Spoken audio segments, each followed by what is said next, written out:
Good afternoon and good morning, everyone, and welcome back to the Blind Press YouTube channel and Coffee Stream 190. And it's Monday, but today we're doing things a little different. We've got a guest today. It's Cognitive Thought. How you doing, man? How you doing? I thought it was Friday, so I thought, Hey, no worries. I'm glad to have you no matter what day it is. I hope you're not too sleepy. I'm not tired at all. No, Oh, that's good. I'm well prepared for this. Well, I am actually more tired than you probably. I'm dealing with some freaking pretty bad back pain, and I took some anti-inflammatories, and the pain lessened enough where I just kind of passed out for an hour before the stream because it was, actually felt relaxed a bit. So I can understand that. yeah. Yeah, I've definitely stayed away from having a nap before the stream this time. Fuck that. But I'm having my painkillers as well as we speak. Yeah, I've got my smokables right beside me. So I didn't set any alarms, War Dog Leader. I've been up since about when did I wake up this morning? About 8 a.m. something like that. I've been up since, and then I've been waiting till like 2:30 for the stock market to open. That's about it. And I got because you're 6 hours or 5 hours ahead of the. Oh, it's ridiculous. I was sat there just like, come on. As soon as it hit, I was just like, depressing. Everyone's like, Cog, you're here. I know, I'm here. I know. I'm here. People have asked me to go live to talk about the gym stuff today. I'm not going to be. Today, I'm actually not going to go live. Today, I'm only going to be live with Blind Press today. And then there's going to be obviously gym stream later on tonight. So I'm just going to relax and probably do some other stuff. I don't know. Oh, Jim is actually streaming on a Monday. Yeah, it's going to be 8 p.m. Central, so 9 a.m. Eastern or whatever it is, or 9 p.m. Eastern or whatever it is. But yeah, it's if I go live today, the most I'm going to do is I'll play download Rocket League and play it live. That's like all I'm going to do is play a game, probably. Like, yeah, I should do a gaming stream again. For all the new people who haven't seen me play a game before, because that always gets people interested.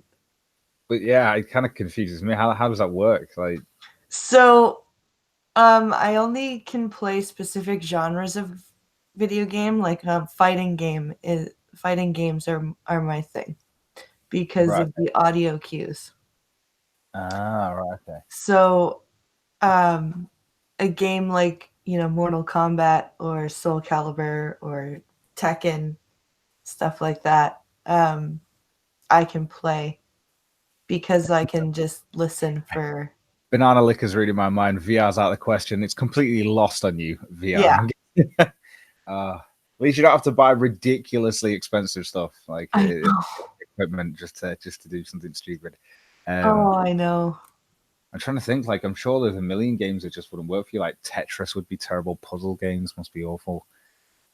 Yeah, I'd like to try. Just for the hell of it, I'd like to go into a campaign mode or something offline for Call of Duty, and see if I can do some sort of FPS, but I'll probably get slaughtered, right? So like auto lock on. So as soon as you look down your sights, it's like you just have to click it on and off, just shoot at everyone. That's it. And that's true. Targets, that'd be great. There you go. Solid. That's how you get through Call of Duty. There you go. I don't think you can do that online though. So the irony being that if you could do that online, people would call you the cheater, even though you're blind. Yeah, can't even see what's going on, but you're the cheater. That's great. Oh, what gets me is you get online in a game like Mortal Kombat and you get people who do only one move over and over again. Yeah. And they get up on you and they don't let you back away, and they do the same move over and over and over again, and then they shout through their mic that you suck and that you should delete the game. It's like, well, I think the worst ones that you get off the fight from, and then you just get a load of messages in your inbox just like, fuck you, you've got like a turbo pad or something. No, that's not how it is. Pinkalo has gotten messages like, after doing maps. Like if he's having a shit day or something and his kill death ratio isn't that great, and they're like, oh, ha, ha, what a bad ratio. And he's whatever, fuck you. Just That ignores them. That's it. Just fucked on the ratio. Bullied for your ratio. That's some online bullying. That's terrible. Blind press is a button masher. Actually, I can do combos. It does take a while to learn the combos if you can't see what does what. So you have to figure out by sound what's going on. And then you have to figure out and remember what button push does what. To think about like each character. there's so many reasons. Like one of the game, like when I buy games, especially when I buy something like the PS4, it's like it's usually like for the graphic fidelity. I'm just thinking like it's a completely different world for you. I'm like, oh, look at the Spider-Man graphics and the God of War. It doesn't matter. Just to you, it's just can I play the game? And it's just, I'm really struggling to think. Apart from obviously the Mortal Kombat, I'm just really struggling to think of any games that must be easy at all. Like GTA, out of the question. I'm sure. Like I'm just thinking of all of them. Oh Christ.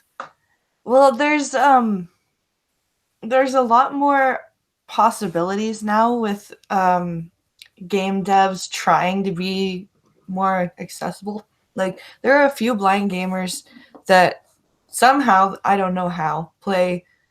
Like there's a guy that plays Diablo 3 on his PlayStation, or I'm like, how the fuck do you do that? I think he said he has a little bit of usable vision, so I think that's how he does it. But it still boggles my mind that I'm friends with on PlayStation. I'm friends with a blind gamer who was starting to play Marvel Spider-Man on the weekend. I'm like, how the fuck are you doing that? Because I've sat with Pincala while he's played it, and I'm like, yeah, there's no way I can do that. Just flying around and just on webs, just that Yeah. I wouldn't even know how you'd figure out how to find your way on the map unless there's because I'm sure there must be like a blind setting where if you like turn in a direction, maybe the pad vibrates or something like that, and it like tells you a direction. That'd be a good idea or something. So that like if you could turn a blind setting on, like if you turn around so it just starts vibrating. So it's in that general direction. That's where I've got to go. You probably fall off cliffs and stuff, run by cars and stuff on the way down there, but it's in that direction somewhere. I don't know. I'm sure there's some way of finding it out. There's got to be some sort of game like that for the blind that uses the vibration on the fucking thing to and like sounds and stuff like that to tell you where to go. Banana Liquor says they cheat. They have someone behind them telling them what to do. Yeah, I was about. In fact, actually, no, actually, that wouldn't even work either. Well, it could possibly work. So there's a game I have called obviously Keep Talking and No One Explodes and the bomb doesn't go off or whatever, nothing, no one dies. And I'm just thinking to myself, I'd have to look at the bomb and then describe it back to you, but then you'd have to use that to then find where it is in the manual. So I don't know if it would help you that much. Oh, wow. Although I don't know, you could at least find the part of the manual, and then after that, you'd have to go through it literally step by step. No, I think you'd have to skim read to get through that thing in any time. Oh God, we've got to think of some blind games. We've got to think of some blind games. Are there any actual blind games that you play then that are just made for blind people? Yeah, they're very pandering. They're like, look, here's this game for you, and of course, since it's for you, it has to be about being blind, or it has to be ridiculously simple.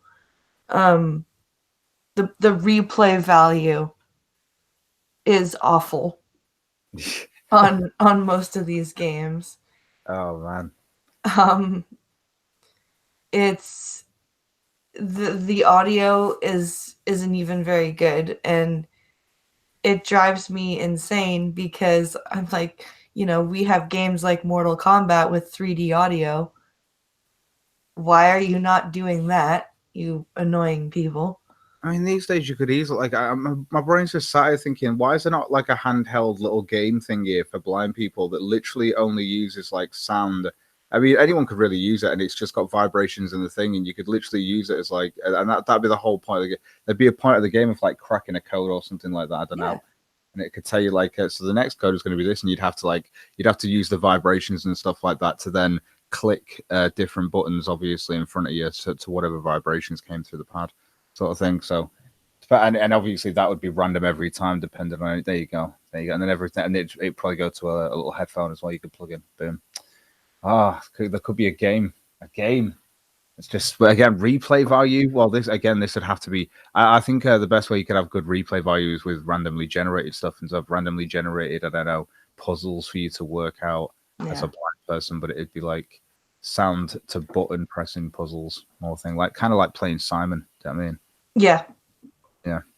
I like that game devs are doing more, and I think the reason is that as the population ages, the people who are losing their sight are people like, because a lot of the statistics are that people who go blind tend to go blind as like teens and adults. There are very few people like me who are born blind. It's only about 15% of the total blind population that is totally blind. An even smaller amount of percentage of those who are born blind or go blind as small children.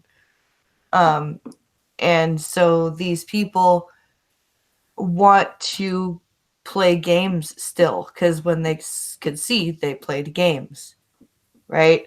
And so now these people want to continue playing the games that they were playing with their friends. And I think there's a lot of pressure for game developers to attempt at least to bring that to people. Now, I think the other good thing is that game developers are actually trying to talk to people with actual disabilities to find out how they can make them better, which is good. A lot of times you get people attempting with the best of intentions to make things accessible, but they don't end up asking the disabled people what they need to do. They just kind of guess. And thankfully, they're not doing that right now. So that's. I'm honestly sat here thinking to myself that there's I honestly started just figuring out a game in my head. I'm not gonna lie. So imagine this. Imagine if you had a handheld device that, like you could hold it like, imagine like the grip of a gun sort of thing, but the grip of the gun, obviously you got your four fingers that wrap around it. But in those little hole thingies, you've got indents, and those indents can push out almost like raised paper for Braille and stuff like that to an extent. You have these in different things anyway, but just as a basic concept, let's just say that they push out so you know that finger's being touched. Now, to which individual finger's being touched, you've got to use your thumb then to press a button. You could possibly do that to music as well, kind of like Guitar Hero, something similar to that. Dude, those are some good ideas. Yeah, I know. My brain really because there's no visual aspect. It's all about sound, and that's the hardest part. Is like even Guitar Hero is based on when you're about to play that note, but sometimes it's less about when you're about to play that note and just more about the actual beat of the music, which is something that a blind person can stick to. So speaking of music, you're a music guy. What's your type of music that you prefer? What's the thing that you go to? I don't know. I don't have a fixed type of music, I wouldn't say, but I definitely enjoy listening to some Motown, even though there's like anything from heavy metal to classic music. It really depends. Yeah. I've got eclectic taste, but Motown's always a nice thing to listen to, definitely. Yeah, I'm more of a rock and metal type of person.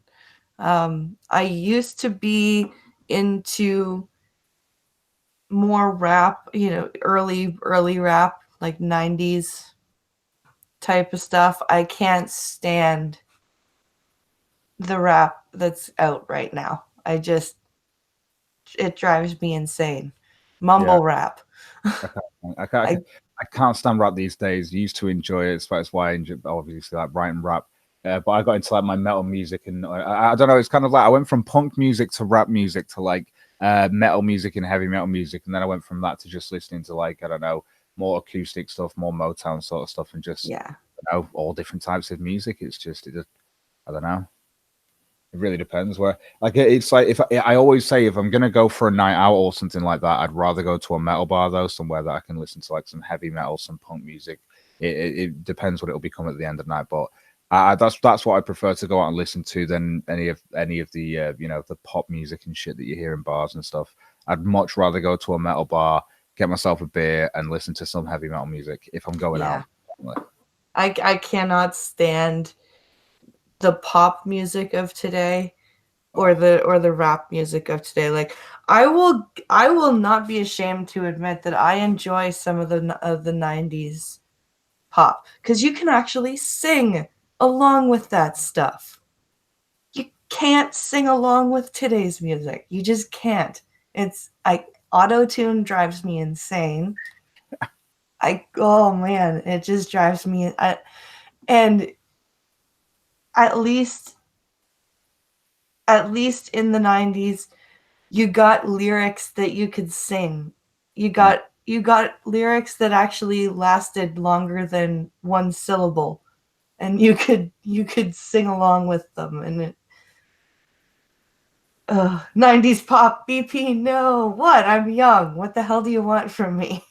I always feel like if I ever go out and there's pop music playing, I can't dance to it. I don't like it. I just feel I don't know. It just feels awkward. It just feels like everyone's just doing a weird dance. But if I go out and listen to metal music, it's just like no one gives a fuck. Like Exactly. and the stupid and more outlandish dance that you do anyway, no one gives a shit. But in comparison, and then you go out to like some dance bar where it's pop music and there's usually like 4 or 5 girls that are all trying to grind up against each other, and then there's just like a few guys just stood there holding the bass because they're not dancing, and it's just the most awkward environment when you go out and it's just like and everyone's got pop music. At least from when I've gone out, until everyone's really drunk and sloshed, and that's when people kind of like still aren't dancing to any real degree anyway. But that's the thing. But it's just like I'd rather go out and listen to metal music. I don't know. It's just yeah. I think when I go out drinking, I usually sit there and just people watch because it's like when I go out and like drink and it's metal music and stuff. I honestly couldn't give two shits. But when it's not and it's pop music, I won't even get up to dance to it. So I'll just sit there and people watch. But I've seen some of the funniest things happen in bars. You can call it as well, like when there's like some fat guy who's like trying to dance with some good looking lady or something like you just like. There is no way that's going to happen, but he's going to try. She's going to be nice or something. Oh, he's got a good looking friend, so that means that she'll probably try. And you can see like the difference in her reaction to the good looking guy in comparison to the fat guy that looks like Shrek. And I've sat there with thieves and stuff like that in bars, just pointing this out, and we've just sat there laughing, just going like, "Oh, he's really trying, isn't he? Like he's really trying. He's not getting there." Oh, great stuff. Oh, people watching's got to be fun. Oh. It's fun to do that when I go out to the park with my kids. It's amusing to watch the kids and you can kind of tell by observing what they're going to grow up to be. You see that you're like, "Oh, there's the little shithead who's going to be a douchebag when he grows up." Or I bet you could just hear like if the kids are swearing and stuff like that. yep.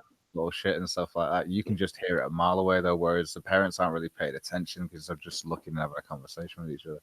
Oh, Like, it's a weird phenomenon now because parents tend to go to the park with their kids now, even the older ones. It's not like when we were kids. But when they're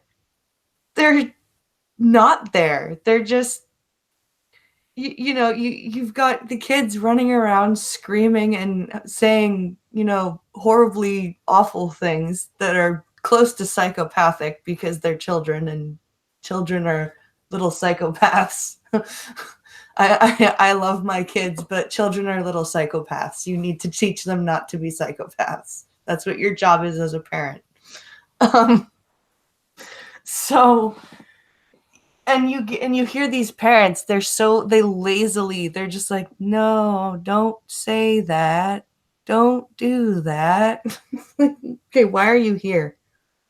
if Oh, if you don't care what they're doing, why are you here? they just get these moments of just say, no, don't do that. And then, well, I don't know. I think a lot of parents aren't really parenting. They're just hoping that they just can't wait. They're just waiting for the 18 years to pass by. That's all they're waiting for. Like every day is just another day in the 18 years. They just can't wait to get through, and that's it. It's just like, yeah, stop doing that. Even though I tell you a million times to stop doing it, you're not going to stop doing it, sort of thing. And I don't know. I see a lot of parents that just look like they've got such a defeatist attitude about them. In fact, I think I've shown some on my show before where there's like there's a black woman in a store with a kid, and the kid's just like, shut the fuck up to the guy. And he's like, you can't have your kid to be speaking like that in the store. And she's like, well, I can tell him to stop, but he doesn't stop. And it's like, that's great parenting. It's just that Man, attitude, that fucking. I would see. I never got hit in my life, but I would never tell someone to shut the fuck up. Like, my mother would kill me. I know that's. But again, how do you know your mum would kill you if she's never like given you a slap or a Oh, slap? she would. My mother has the ability to say things that would make you wish for a beating. Fucking hell. Like the things that she could come out with, you'd be like, could you please just hit me instead? That would hurt less. It's just like if you're growing up in a house of means, and usually like your parents can just take stuff away from you, and then you're like, oh, for fuck's sake. And you realize from that sort of stuff, because you lose stuff. And I always think that's another good way of bringing up your kids as well, is if they have stuff, you can just take it away from them until they learn to be good. And then obviously it's like that. I think it can still work in a Pavlovian conditioning way, which is basically all you're doing to your kids anyway. I think I think everything in moderation, right? You cannot get a good result if you do anything too much. That's just whether it be corporal punishment, whether it be just talking to your kids. You got to balance it. You've got, sometimes sitting your kids down and talking to them is the way to go. Sometimes, you got to give your kid a little hand slap because they're going for the outlet. It's it's a balancing act. Oh, it is. And the thing is like it's one of those things. I think when if you're abusing your kid, like, and there's two different. I'm not going to say there aren't two different types of kid. I know full well that I think I grew up with a girl in school who'd planned with her friend to say that her dad was abusing her. I've heard that stuff as well, where people actually like plan it and stuff like that. But I think a dad walked past the bedroom while her and a friend were like literally just planning the bedroom to ring up like Child Protective Services and say that he was sexually abusing her, because she was like 13 or 14, which she'd like, she understood what it meant by that point. So she just thought she'd fuck her dad over, and her dad was just like livid about this shit. It was just she's in the house and stuff for years and all that stuff, because none of that had happened. It was just this. She was just mental. Like, she was just that sort of person who was just like, I can't even fathom it. She was just sick. She was mental. I'm so glad I have boys, not girls. Girls are ridiculous. I can't even explain it to you. Like, I used to know her in school and stuff like that, but she was always like with the psychiatrist and stuff, or like the school psychiatrist sort of thing, because she was fucked in the head. There was just something wrong with her. Like, there just was something wrong with her. Like, she was just messed up as a person. But yeah, she's I don't even know what she's doing now. Like, fucking, I just remember hearing the story about that, and I was just like, what? And it was like, because I was like, I think I was dating like the neighbor, and they told me about like, oh yeah, she's. I was like, oh, I know she's twisted. I know from school, and they were just like, oh no, but she's like, you want to know what she did to like a dad and stuff like that? What do you mean? Like, oh god, just like, and they were like, yeah, he overheard them having the conversation like about it. That's mental. That shit. That's absolutely mental. That like, that's just some weird point though. Like, I don't think all kids are like that, and honestly. No. I think when it comes down to it, like you say, with the balancing act, I think if it comes to like slapping your kid or something like that, it is one of those things where it should be in rare cases, but it's usually for ridiculous things that I think even a child will understand exactly what the hell they've done wrong to that extent. But sometimes when what they've done is that wrong, it doesn't even need the spank. They know exactly what they fucking did. Because there's something in them, you know this when they're doing it. There's that little bit in them that knows that they're being a little shit. Because Yep. you know you're like that as a kid as well. Oh yeah. What are you doing? Nothing. Exactly. You know you're just being a complete little shit. Oh god. Like when you go shopping or something like that, and you've run around and like constantly bring like some sugary snack back to the. Can we buy this, Mum? Can we buy this? No, we can't. Oh, okay. Run back to the thing you did. Come back with something brand new. Can I buy this instead? You mean instead? No. Instead, run back to the shelf. Come back with something else. Can I buy this instead? God, terrible stuff. All that energy wasted to think about. It only actually helped her to get the shopping. Would have taken less time. Denny Crane is asking me if my favorite superhero is Daredevil. No, it's Wolverine. Really? Mine's actually Daredevil. No, crazy. I'm a fan of Matt Murdock. I know. See, I probably would have liked Daredevil a lot more if my exposure to him hadn't have been the movie with Ben Affleck as Daredevil. See, that was my exposure. That was my first movie exposure of it, but I'd seen him in cartoons and stuff growing up, so I kind of just liked him as the character of the kid that kind of had a disability, which turned him into a superhero. It's fucking ace. Yeah, no, Wolverine. I had a one of those 12-inch Weapon X action figures when I was a kid, with the claws and the helmet, and it was one of my favorite characters. I used to watch the X-Men cartoon every Saturday morning with my uncle just before the Tick. I loved the Tick. The Tick was amazing. And then they made the live action. Have you seen the Tick?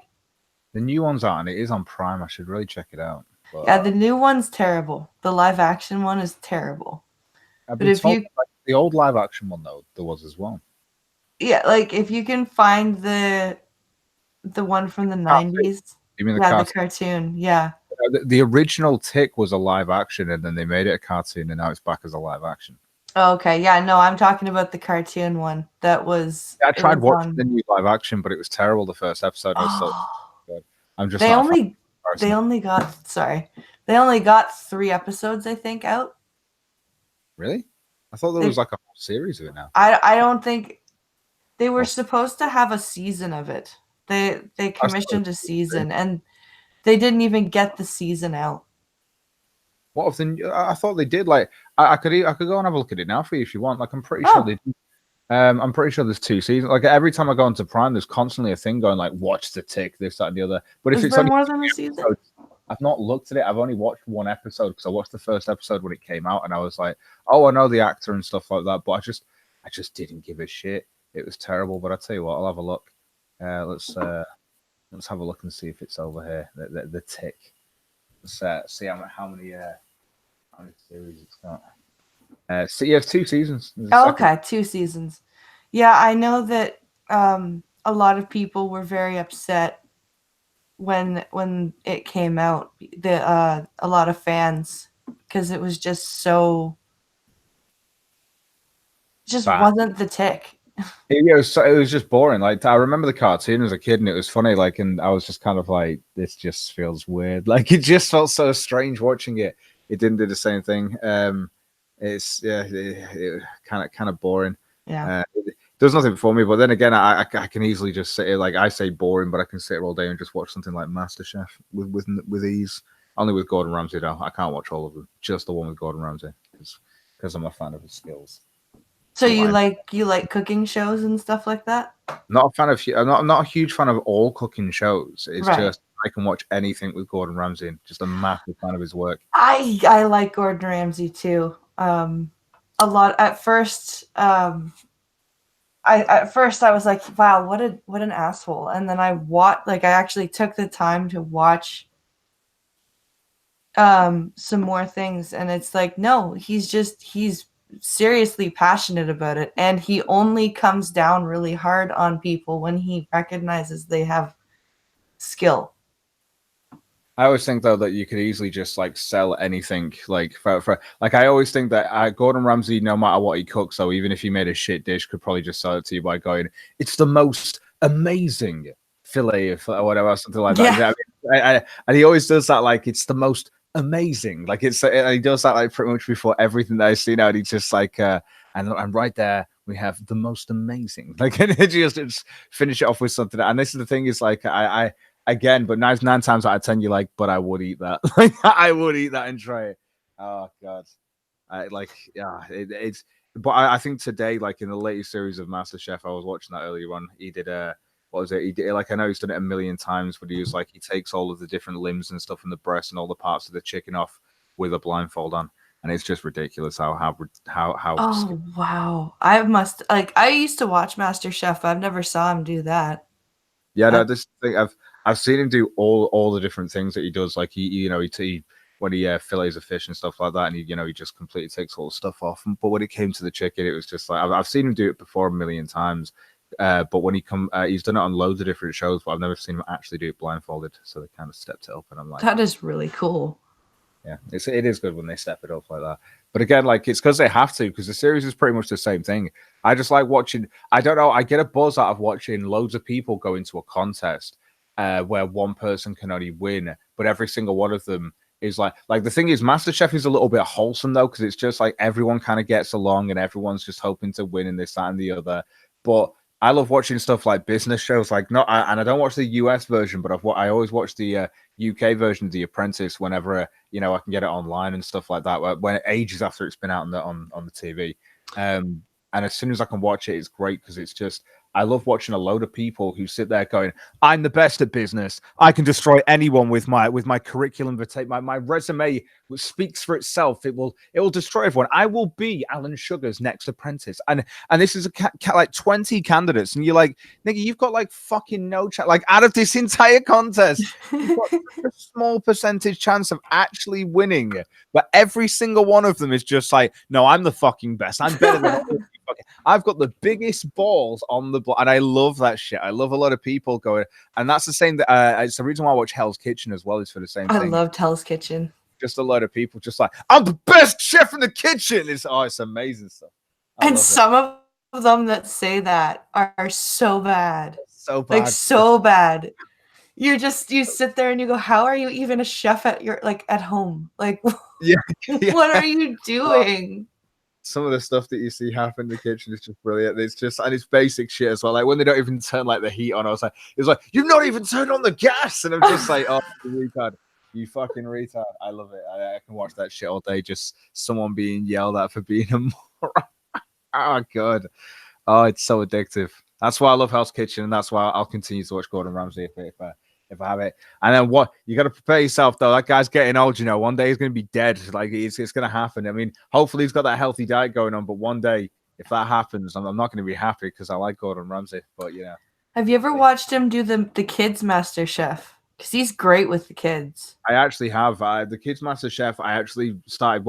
I've not watched it in a while. I think I watched like a few series of it because I think the reason why I started watching it at first is because my brother was like, "You want to see how good the kids are?" And I was just like, "What do you mean?" He went, "They're just when it comes to cooking, they outshine like some of the fucking like adults like who go on Master Chef." And I'm like, "Really?" So I checked it out. My fucking god, some of the food macaroons and shit. Like I'm silent. How old are you? Like they're like fucking I'm 7 years old or something. I'm like, how do these kids do this? I know.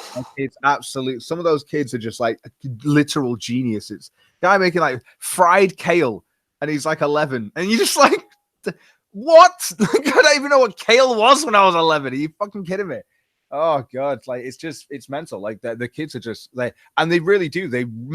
When you see the dishes that the fucking adults are preparing, like, and sometimes every so often you get those stunners. You get those stunners that are like, "Oh my god, these are fucking amazing."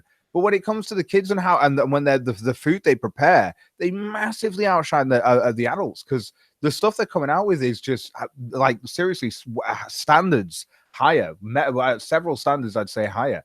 In a lot of cases, you're always going to get those kids that fuck up. Of course you are. But when it comes to the top of the top, I honestly think the majority of their food they're making is actually better than some of the Master Chefs that have won the actual Master Chef for the adult competition. It's ridiculous.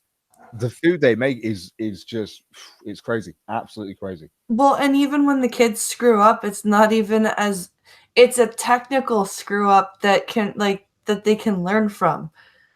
When the adults do it, it's almost a where is Darwin? Please help us. We need Darwin here right now. This person is retarded. Like and I love oh sorry. Right? Like, the thing is, it's like the thing is, MasterChef is kind of wholesome, but like he's obviously a little bit harsher with them, and there's more harsh comments like involved. Yeah. And obviously they're really nice for the kids, even if it's like harsh, they are still like nice for the kids because obviously it's kids. But it's just like I don't know, the kids one is just it's just a bit too wholesome for me. Like I got to that point where I'm just like, all right, these kids can all cook better than I can, and it's ridiculous. It's making me feel depressed to be me now. Like it's ridiculous. Like the stuff I'm just saying, like this is ridiculous.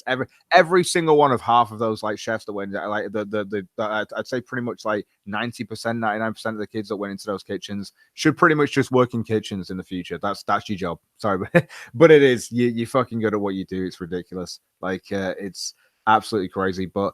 I think when it comes to like the adult ones, no, that half of them just. I mean, this series was hilarious as well because there's like the start of it. Oh god, this latest series is great. So at the start of it, you've got these two chefs that have got. So they're giving out these tickets for the last apron that's going to go out is going to be a last minute competition with three chefs that are picked, one by each judge, obviously. Right. And then and you have two of them that are going up against out of the three that are going up against each other. One of them has like walked out of his house. His parents have said that they're going to change the locks and stuff like that because they just don't think that there's any job for him in the culinary world, and he's not really had a job before. So he's like, but it's my passion though, and stuff like that. He got a final chance to get through. He's also against a girl who's like, I quit my job to come and do this, and I'm just like. God, Jesus Christ! Some of these people really gamble on this one chance, like oh yeah, get in the kitchen to then have to go through having 20 fucking like they turn up with like 200 people to whittle it down to 20, and then that's going to whittle down to one. Like, and these people like, I quit my job, I've left my home, I've got no for because this guy was there, and he's the one who got through the guy, and he's not even got his family there supporting him. No one's there, like with him. Not one person was with him because he's just like, yeah, I walked out to come and do this, but my family don't really support what I'm doing here. You know what I mean? Like, yeah, that's how it is. And they just said the locks are going to get changed, so they don't expect to come back. So it's just a weird reaction. It's like that. It's I was sorry when he first said it. I thought I'd missed something. I'm like, wait, did you say like you were gay or something? And your parents like, that's it, get out. Like a very religious household or something. No, that wasn't it. That wasn't it. He said he wanted to cook. Maybe it's because maybe that's what it was. He said he wanted to cook, and his parents were like, "I know what cuckoldry is. Get out." That's it. We're changing the locks. You go and have your weird degenerate relationship with another man and your girlfriend or something. And they thought he was going to go and be a cook. What he meant was a chef. Oh God. Okay. That's the problem. That's what I think happened.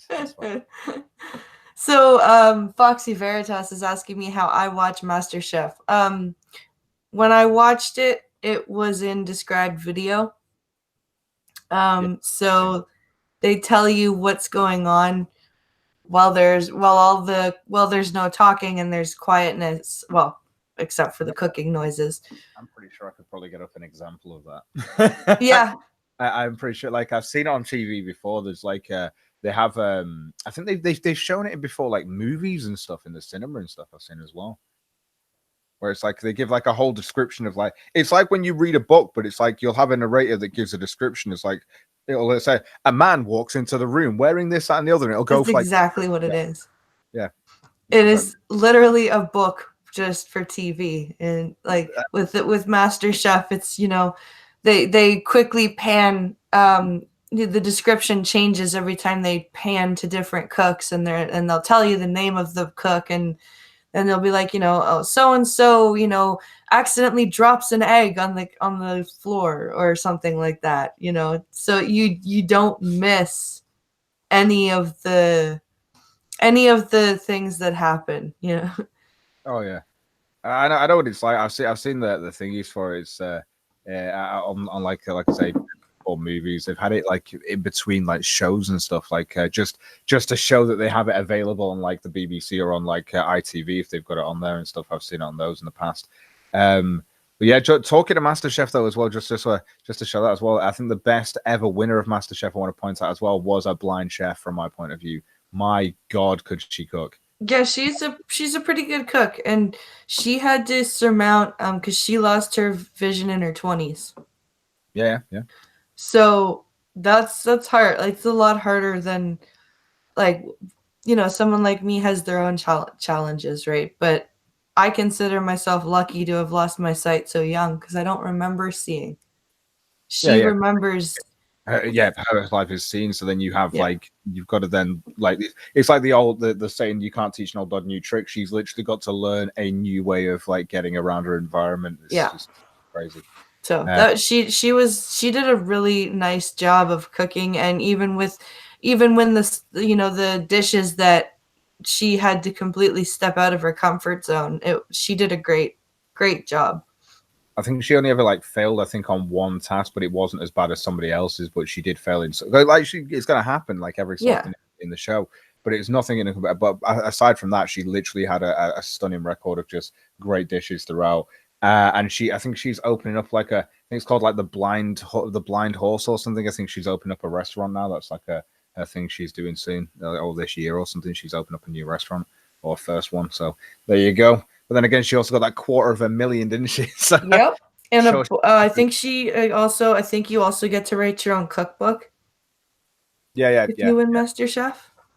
It's crazy the things that they give you. I think this one as well. At the end of this, you also get to train in all 3 of the judges' different restaurants. Which is wow! They're just adding that on top because it's the 10th series. Denny Crane. He's saying, "Is your favorite singer Stevie Wonder or Ray Charles?" Neither. Actually, I don't really like very many. Like, I obviously know of them. I like their music. It's okay, but it's not I'm not big into jazz and blues and stuff like that. I actually don't have. I know I'm spoiling all your jokes. I'm doing it on purpose. Denny Crane is my favorite troll, says Jesse. Yeah, I know he's trolling me. I'm ruining it on purpose because I'm mean. Denny's best troll. Yeah, he is. Denny's awesome. Yeah, and he hates it that I'm sure he hates that we like him. Denny, do you like that we like you? Or do you hate that we like you? And he was like, fuck you, Kogolenska left you or something. I'm sure I'm going to get in a moment or something like that. Come on, Denny. Be evil, Denny. So, when you do your shows, what's your, like, I know you really like the cop stuff. What got you into watching the cop videos? So I got into cop videos on the show by... So it started off with Black Lives Matter protests, and it was always over like some guy that had been shot by the police. So I started like wanting to find out if this was bullshit. So you end up like realizing that half of this stuff is, you're not going to get the body cam footage straight away unless it gets released by the police, and usually it takes a while for that to happen. And then I think there was like one instance where there's been a couple of instances where they've released it within like 24 hours, and it's been in the news and stuff like that.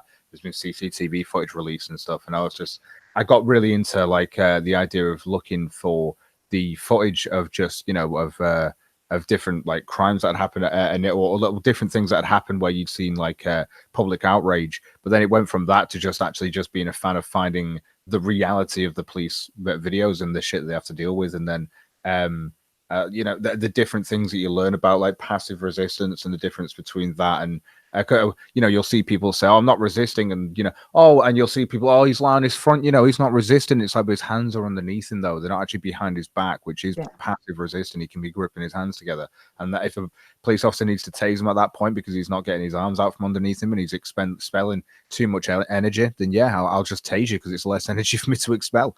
It's as simple as that. And but you'll see it being massive outrages. Tariq Nasheed and people post all these things all the time.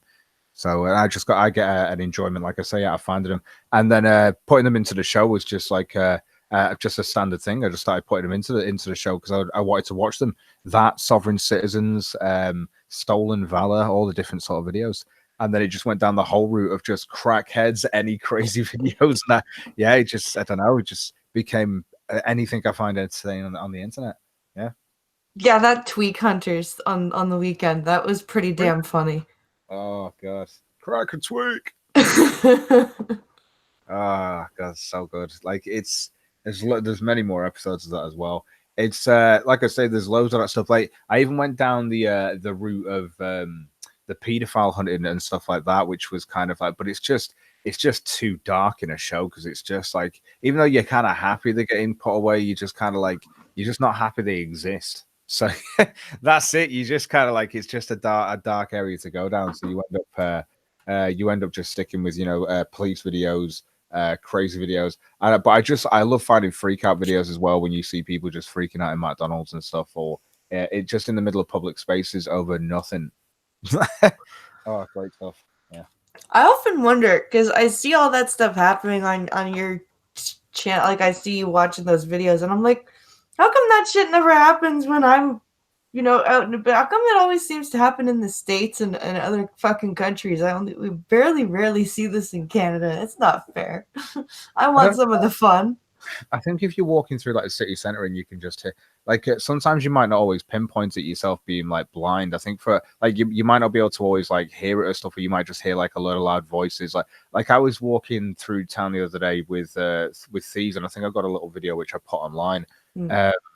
And there was a protest going on, so obviously it just sounds like a lot of shouting and voices. Yeah. As we were walking down the street, this guy was just like, like you wouldn't have noticed it if you couldn't see anything, but we saw him, and he was literally just like bowing on the ground, like kind of kissing the ground in front of like a police officer, like literally just walked up to him and just got on his knees and just bent down. And you wouldn't have heard that, like you wouldn't have at all. You would have walked past that. Whereas I saw it, and then I took my video out, and I was just like, "What's going on?"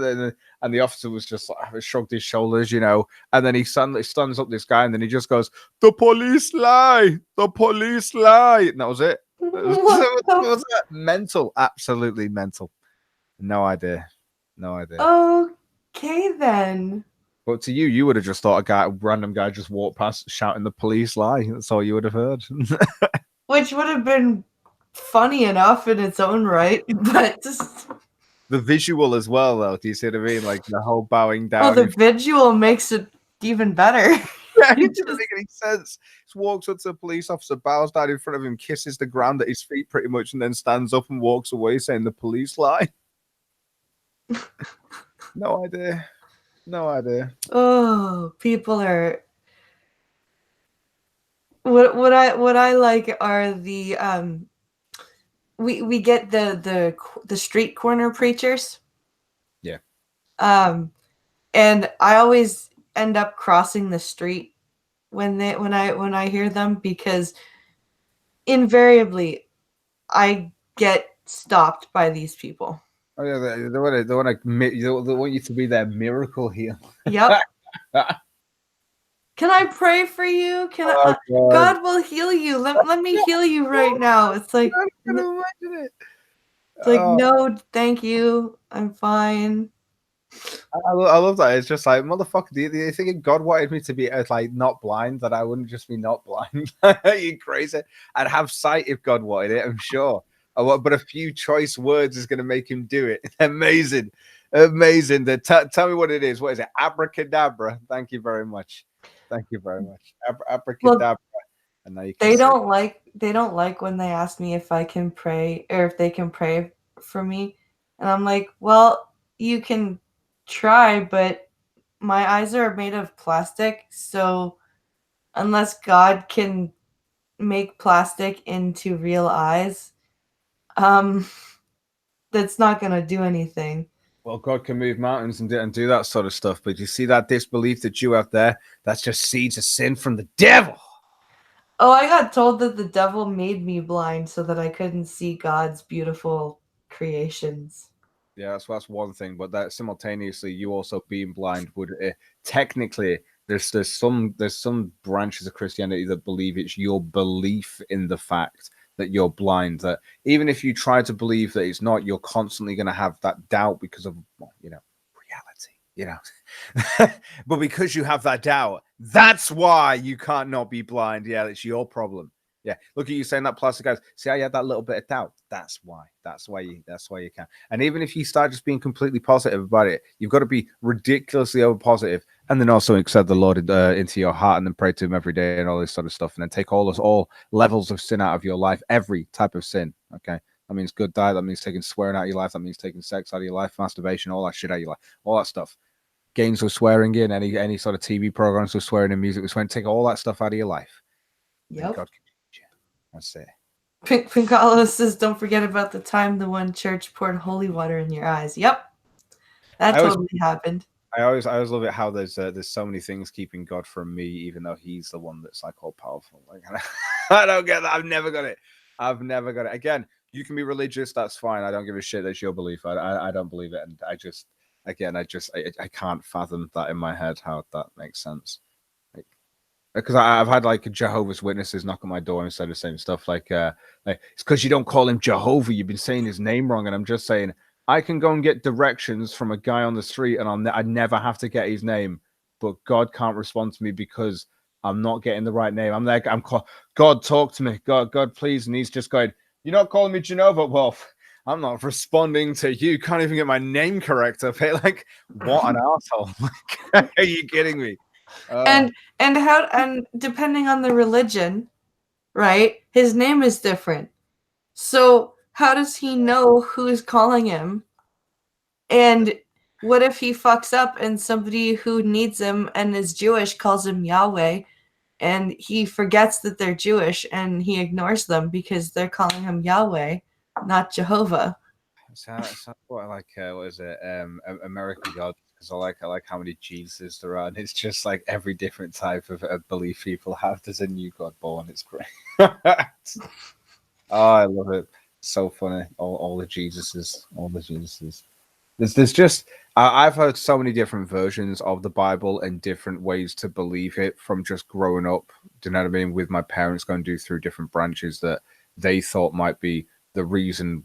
Like it's just weird. It's almost like they've always had a belief in God. They still do believe in God. They still do believe it. I mean, they've gone this far. You might, I mean, in for a penny, you might as well. Probably in for a couple of grand right now. You might as well go the whole haul. It's just one of those like I've seen them go through so many different branches that just at 1 minute it's this way to believe the Bible, and this is like, this is what I have to like understand about it, and then it's been like, oh no, we've got it wrong. It's like we've been talking to this guy and he's like he's prayed to God and this is what he's got, and I was like, the enlightened Christian sort of okay, this is okay.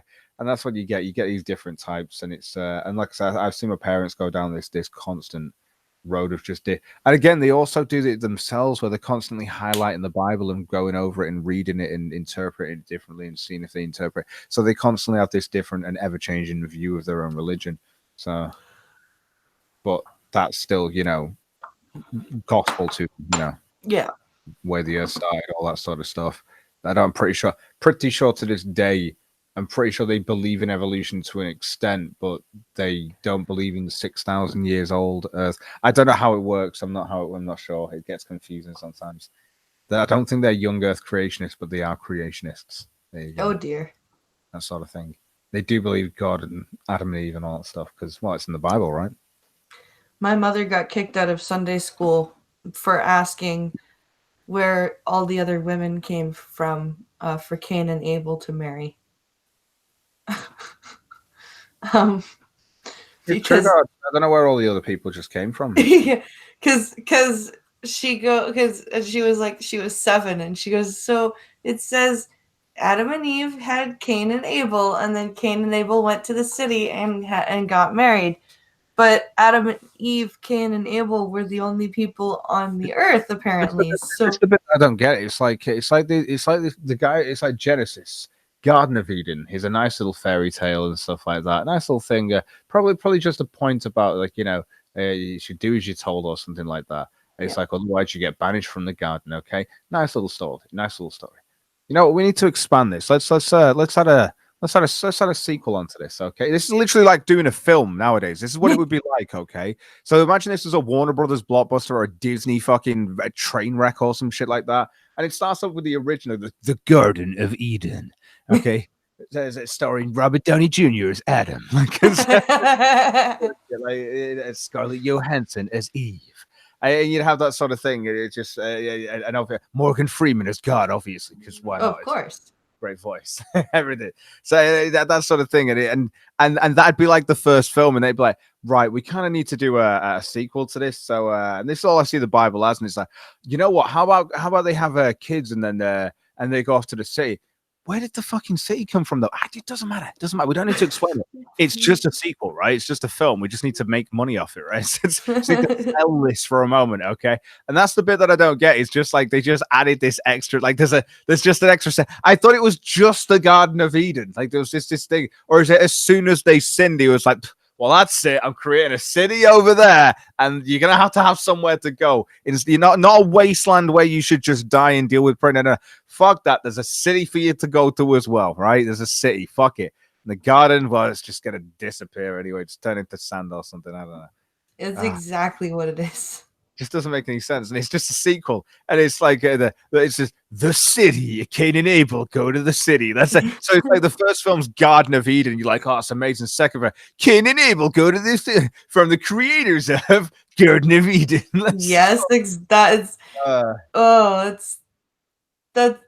I love that. That's exactly what happened. I think we should totally run with that. That's exactly what happened. You just start doing Bible trailers for everything that happens in the Bible. Just do Bible trailers.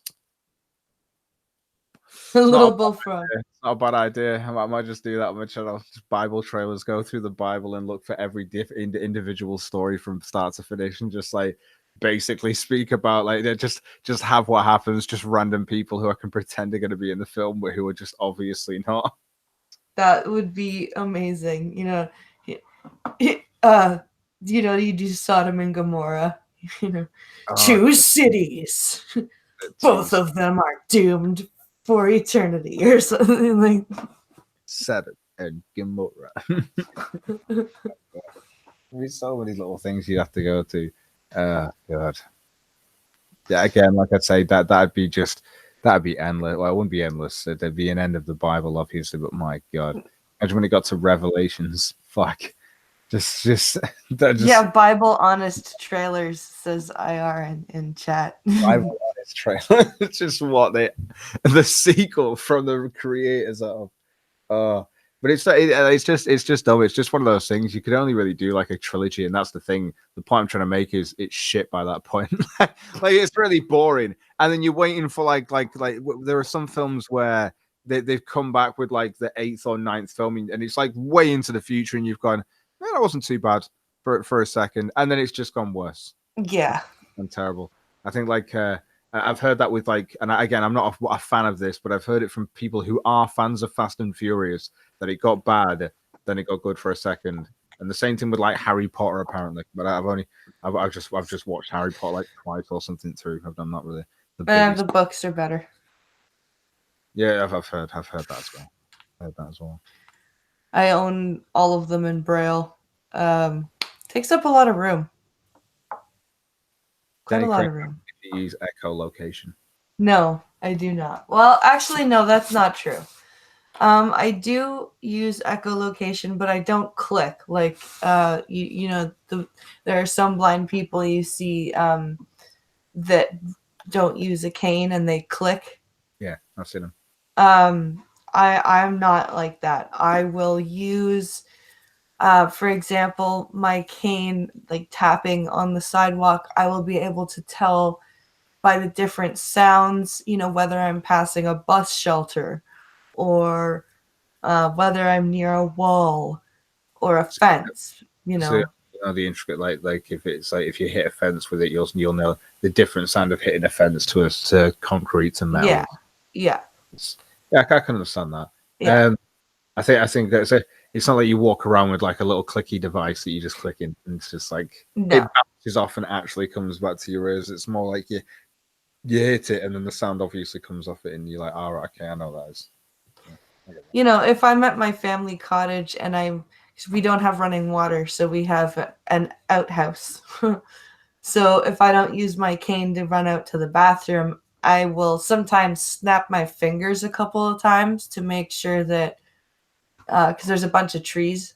So to make sure that I'm not, you know, wandering close to a tree or anything like that. Um, and to make sure that I keep the building of the outhouse in front of me. But that's as close as I get to clicking or echolocation. Sure, I don't know. I thought it'd be quite cool to see if you could improve that. I don't know. Like, I don't know. You've had it since you were a kid, so I don't know. Maybe it's just something that you'd probably have to also learn and adapt and develop as a kid. But I thought I always think they're quite cool with the echolocation. But then again, that's just because I'm a huge fan of Daredevil, so you know, so I am. I think that's fucking cool. If I seriously, if I was blind as a kid, well, I probably wouldn't have read the Daredevil comics. Actually, I'm thinking about it, and if I have to have had them read to me, or if I don't know, with it Braille comics or something, could it like just fingers across the speech bubbles, you know? My dad used to read me the ElfQuest comics. And yeah, look up ElfQuest. It's like an West 80s, 90s comics. They were with some degenerate. I bet it does these days or something. yeah. And I see it. he, That's funny. I actually think I do know what it is. yeah. It was actually a pretty good story. But yeah, you would have had to have your comics read to you. Or what a lot of people are doing now, they're looking up online because they have just the text for all the panels posted in some spot and like on some websites. So you can just read the panels without the pictures, which, you know, kind of sucks, but I mean, it's better than nothing, right? Yeah. That's what a lot of blind people do now, like people who have lost their sight as adults who used to read comics. They look up the text for the panels and read their comics that way. Yeah, I could understand that nowadays. Like growing up though must have been much harder for you because obviously just the technology's completely changed in comparison. Well, at least compared to when I was young, I was obviously like 30, so I'm 30 now. So I say when I was young because I'm only 30, but when I was younger, obviously like technology was really just like starting up. Really, when I got to the age of maybe 10 or something like that, maybe a little bit earlier. But it wasn't like I'm sure the internet was a thing, but it wasn't just something that like, you know, lots of people were using. It was, Yeah. it was still kind of very new. Do you know what I mean? It's Yeah. just the way things have changed. Jesus Christ. Like there's no way you would have been able to look up a blind website to go and read fucking comics or anything No like way. No that. way. Download a fucking image. Jesus Christ. Oh man, Well, dial up and stuff like that. Jesus. Foxy's asking a serious question. How do you handle all the sound coming in? Like I know you hear Cog and chat. Okay, so it's like looking at a bunch of things and being able to pick out a couple of the things you're looking at, but auditorially. So I can hear a bunch of different sounds and focus on the ones that I want to because I have practice. Um, and the way I do this is I wear two headsets. I have the headset that's attached to my computer so I can hear the screen reader that will tell me what's going on with my Hangout and I can hear Cog. And then I have my headset that's paired with my phone so that my screen reader on my phone reads me chat. How many times do I stub my toes every year? I if I could count, I would have no time in my day to do anything else.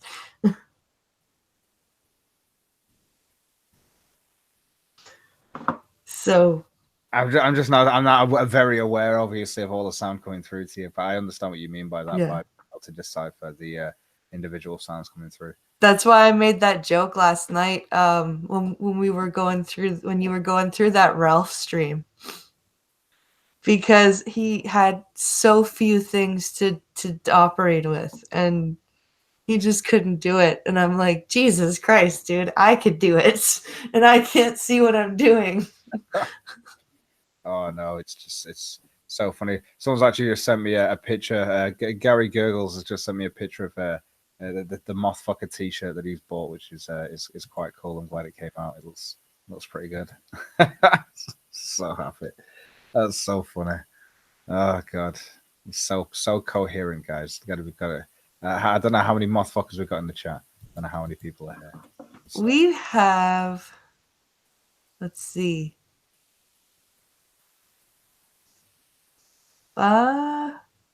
45, which is pretty awesome for me. I usually have half that.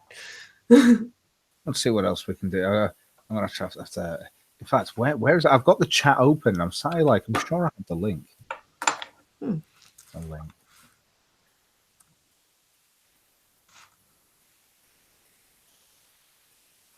That doesn't make it.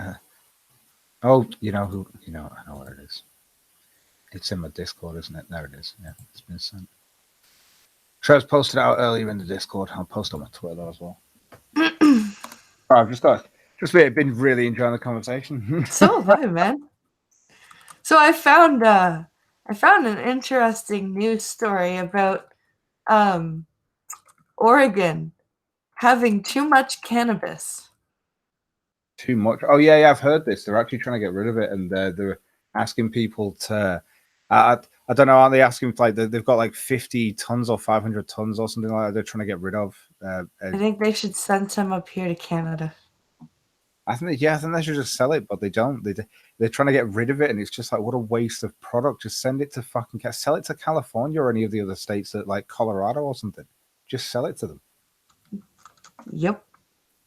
Okay, yeah, or Canada, anywhere it's legal. Amsterdam, it's no, it's illegal though here. So get rid of it then, and do something for put it back in. But then it's just you're just as bad as the drug dealers. Then why can't they sell it?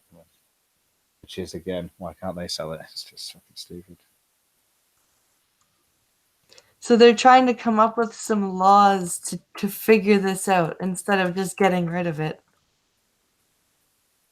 Yeah. They're going to legislate the problem away. That's because that always works. Best idea. I honestly think that they should just fucking give it away or just make it legal. Just make it legal. What's the issue? Yeah, see, that's my problem with this is that the states needs to just make it legal federally. I don't know why they won't. I really don't.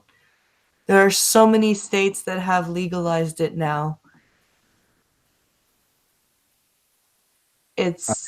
Hopefully it'll become a common consensus throughout the US. I can only hope. So Pink Hollow's saying that now you see that's the thing. It's because it's federally still illegal. He can't export it from the state, which means you can't export it from the country. You're not supposed to leave state lines with it. Yeah. But it's okay. Fair enough. Yeah, he says. What if they shot it into the air, but then technically it doesn't? It only crosses state lines because the Earth moves. They could just shoot in the air and then just blame it on the Earth moving. There you go. We blasted it away. We got it out of here, guys. It perfectly landed somewhere in Canada. Yeah. We took it up into orbit and then let it just fall. And then it just, landed. We didn't actually transport it. We just took it straight up. I just don't know why. It just make it legal. Just make it. I mean, if you've got a problem getting rid of it, obviously people want to smoke it. So just make it legal. Just Oh god, the fact that they're trying to get rid of it as well is just the tons and tons that they have. That's ridiculous. We're trying to get rid of it. Send it over here. Holy Yeah. fuck. Oh, god, it's just. I've seen it as well. Like I've seen the big mounds of the fucking shit when, like, in a picture when it was just like they're asking for contractors to say if they can get rid of so many tons of it.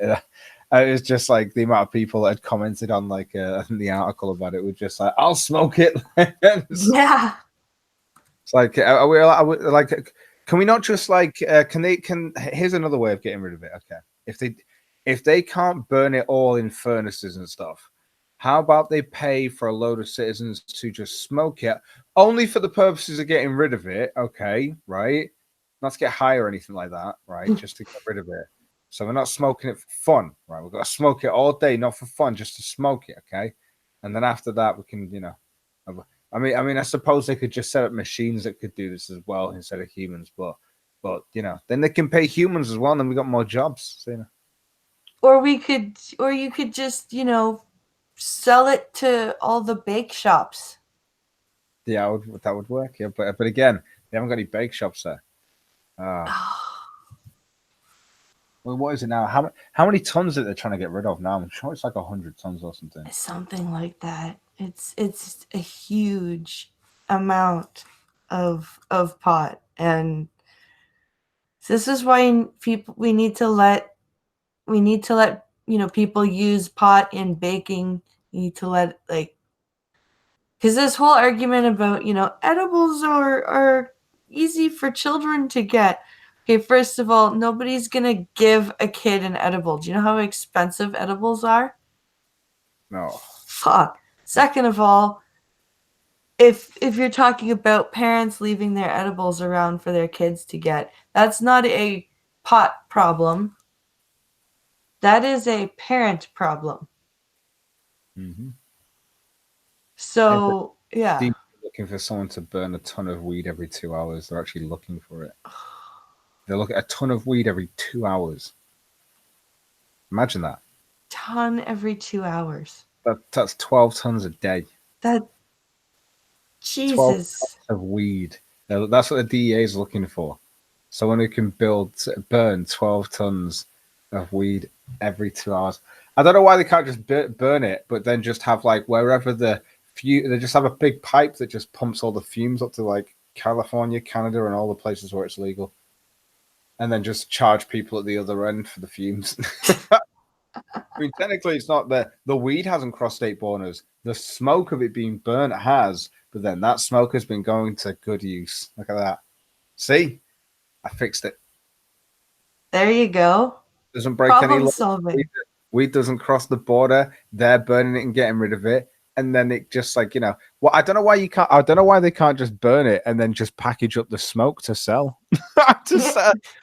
Like, no one said that the weed isn't the actual, the smoke isn't legal. There you go. I've just bottle the fucking shit up, bottle it up into those little canister things that people have or whatever. Like, it's just like, perfect. Just sell it as little vape thingies, pre-filled smokers, like, just so you can just go.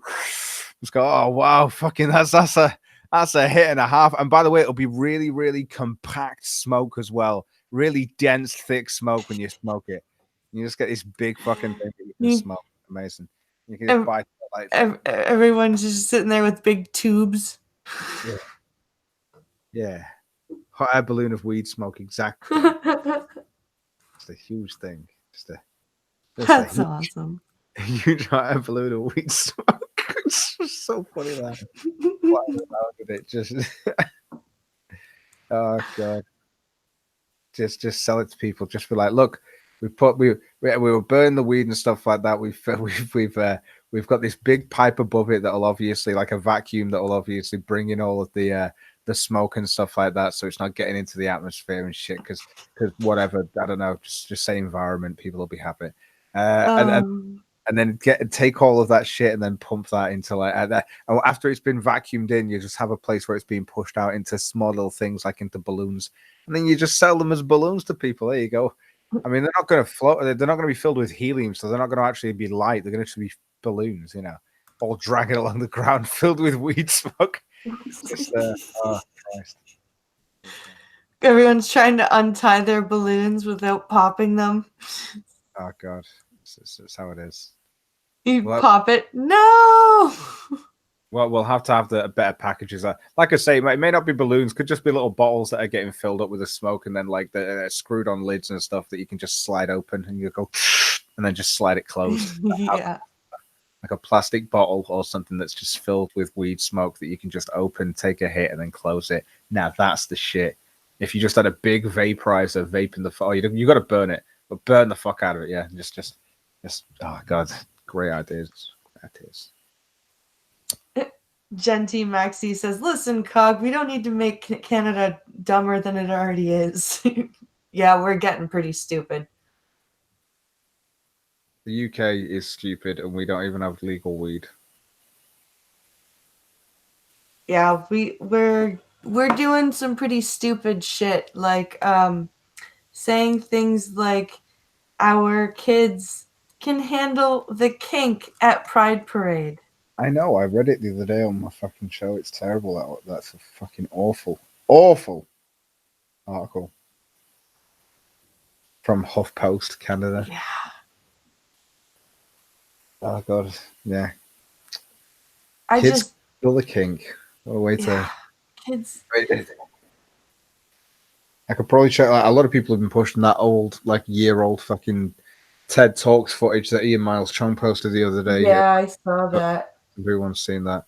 But there's if you look at TED Talks and type in TED Talks pedophile into YouTube or pedophilia, it'll come up with a shit ton of fucking talks about it from different people as well.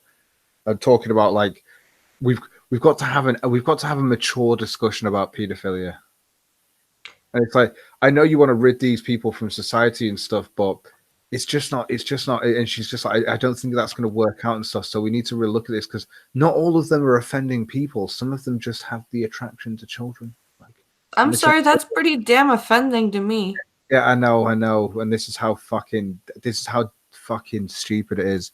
It's like, but we need to have a mature discussion because if they've not offended and they might want help or this, that, and the other, it's just like, oh Christ, we need to know. We just need to rid it from society just as much as you can. Breed it out of society.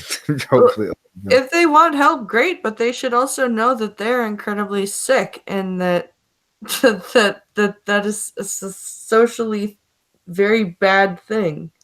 I mean, I could play it on your show, but I'm sure it just fucking. Oh God, I think it just piss you off.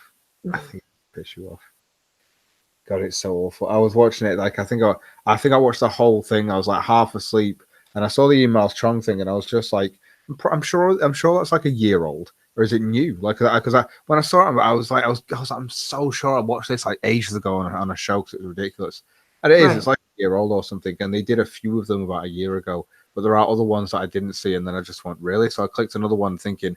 Which she was so on the edge about where she got to, and then she finally gets to her point, and her point is, but what if that pedophile was like your relative or your friend? When it's really close to home, you might think differently about wanting to rid them from the earth. And I'm like, no. I don't give a shit. If my brother was a pedophile, you gas him. I don't give a fuck. Sorry, I don't give a shit. You're a pedophile, you weird fuck. What the fuck are you doing? Yeah. I have no sympathy. Are you kidding me? Absolutely. There are just some things that it doesn't matter who you are or what your relation is. If people are doing them, then you just know, fuck off. And she tried to put it across like, maybe it's your football friend, your friend you go and watch football with. Hey, maybe it's him. And it's just like, no. I don't care if it was like you said, a brother. You just don't do that shit. You stop being fucking. From my point of view, you stop being someone that I give a shit about when you cross that line. It's just you're just subhuman. It's not even that, you're subhuman. Don't even know how we're related. Disowned. Gone. Weird. Why is somebody calling me? I don't want to answer you right now. I am busy. Hey there, serial killer, JTS serial killer. Good to see you. Oh my goodness, this is like an awesome conversation. This is In depth about that. I don't know. I don't know where we've gone to now. I tangented off about pedophiles. We need to go back. We need to go. We were talking about weed for ages, like, and how the DEA is getting rid of it. It's just where have we gone? so. I know you said that you watch stuff like MasterChef and stuff, but what's your what's your type of I guess favorite type of TV show or movie to watch? God, that's a tough question. Favorite type of TV Yeah, show? like do you like sci-fi stuff or you Um, know I don't know. I suppose a decent comedy sort of. I don't know, sort of how to explain it. I kind of like. I don't know how to put it. Like a sort of comedy drama-y, maybe kind of like a puzzle element to it as well. If there's that sort of thing, that's kind of good. I Um, gotcha. it's kind of it's kind of hard to explain. Like a Sherlock Holmes sort of episode or something like. Yeah. I was about to ask that as an example. Oh, you mean like Sherlock? Yeah, something like that. I enjoy watching something decent like that if I can. If it's going to be some sort of TV show like that. If it comes to films, pretty much the same sort of thing. Pretty much the same sort of thing where it's comedy and some sort of puzzle element. But again, I also at the same time I'm a fan of like psychological thrillers or something, but something that will like Mm, make you think a little bit about the film. yeah. You can sit down and watch it. Yeah. No surprise, but Says Diddy Craig. n- no No, I've never. surprise, but I'm a big. Oh, sorry about that. Don't know. I was gonna say no surprise, but I'm a big dialogue heavy. Yeah. I tell you what, if you're a dialogue heavy person, you need to watch it. If you've not watched it already, which would, if anyone ever asks me, I always say it's my favorite film because when I really think about all of the films I've ever watched, it's one of those films that I can consistently just sit down and watch happily, and it's In Bruges. There you go. In Bruges. Yeah. I've never heard of that movie. It's really good. It's very, very. I like the music in it. I like the whole the whole back and forth is just amazing. The whole back and forth is genius. And there's almost like a there's almost something poetic about the writing of it. And the same guy does the film The Seven Psychopaths or something like that, which is another That film. was good. I've watched that with Pink Hollow. See, I don't think that's as good That's as In Bruges, but it's his second. That's his. He's written both of those. Yeah, okay. but I don't think Seven Psychopaths is as good, even though it's a really well written film, and it works with the same sort of poetic thing that kind of where it's like kind of I say poetic, but you know what I mean, where there's like little ironies and stuff and little things like that contribute to other parts of the film later on. Yeah. There's a lot of that happens in it. And the In Bruges is very similar to it in that way. It's just it's so genius. It's so geniusly done. I'll definitely Plus, have to check that out. it offended so many people, like just some of the terminology and stuff like that used, which I just don't give a fuck about. Like, hey, you got Lucky Skunk over here saying "Cog." Ah, yeah. Like I say, In Bruges, which is spelled so it's in as in IN, and then Bruges, which is BRUGES. Okay. So like a French spelling. It's in Belgium. Yeah, it's in Bruges, in Belgium. You'll get that joke when you watch the film. Oh god, it's so well put together the film that you can't. God, it's such a good film In Bruges. I'm actually sat here now remembering just like the story again. Just it's so good. Just the little details that I don't even want to fucking spoil for you. It's so impressive, so well written. It's so well written as a film. I don't give a fuck. It directed the shots, everything like that. All the old buildings and that, yeah, all that stuff, beautiful. See, I like the I'm a big horror movie person, but again, older horror movies. I find the newer ones very boring. Um, they tend to rely on a lot of just jump scares and Yeah, um, gore for gore's sake. There's nothing wrong with gore. I'm an Evil Dead fan. There ain't nothing wrong with gore, but you got to do it right.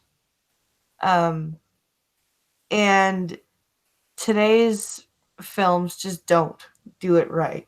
It's I again, like I'm a big, I like the original Exorcist. I like um the older Evil Dead films. The reboot was okay as far as modern horror movies go, but it wasn't awesome. It wasn't amazing. I know what you mean in a way, like to an extent. I think what's the other one that like a Texas Chainsaw Massacre? I do enjoy. Yeah. I think I remember watching the original one of that, and I was just I've never seen anything that's the same as Leatherface and that. It was just I don't know, there's something about the grainy footage and the way it's filmed. Do you know what I mean? There's something Hmm. about sort of like House of the Living Dead sort of. I know there's a term for the actual type of look of it, but it's just it's really nice the way it's done.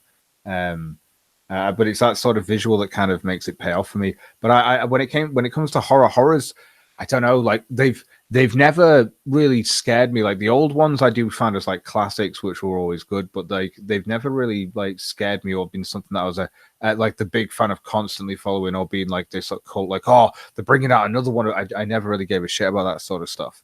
Yeah. I think when it came to like I say, psychological thrillers, I always enjoyed. Or if it came to something like one thing I like about if with recent films at least are found footage movies, which are they're the best horror films that you're going to get. Or I'd say like, and it's not always jump scares and stuff. It's always sometimes it's visual too. Mm. Uh, like with what's it called, like Grave Encounters, which is a good one, which is there's loads of them like that, which are just like these found footage movies, which are just way more freakier than the other stuff, which I just didn't find as scary. Like it's most horror films just don't scare me. That's the reason why I find them boring. It's just because I'm just not scared by them. I don't feel that see them as freaky or anything like that. Jump scares are boring. I'm totally with you on jump scares being boring, but when it comes to found footage movies, there's something about like I don't know, the angle being all over the place and the way that it's filmed. It just feels more realistic, almost like I say, a body cam on a police footage sort of thing. So you would have liked the Blair Witch Project. Yeah, kind of, but it's in comparison to the stuff that I've seen these days. I prefer the stuff that I see now in comparison to. Yeah. But Blair Witch Project was the first one to set that sort of thing off. So yeah, it was good for its time. Obviously, great. But Did you see that they're making a Blair Witch game? Microsoft is making a Blair Witch game. okay, I don't know why, but but they are. say wait, what does that mean? So you're just in the woods or something? I didn't I see because I walked in. Pincala was watching Jim's E3 coverage, Right. and I walked in just at the end of the Blair Witch trailer when the logo came up. So I didn't catch the whole trailer, so I Yeah. don't know what it is. But I made the joke. So it's a game you can't win because you have to die.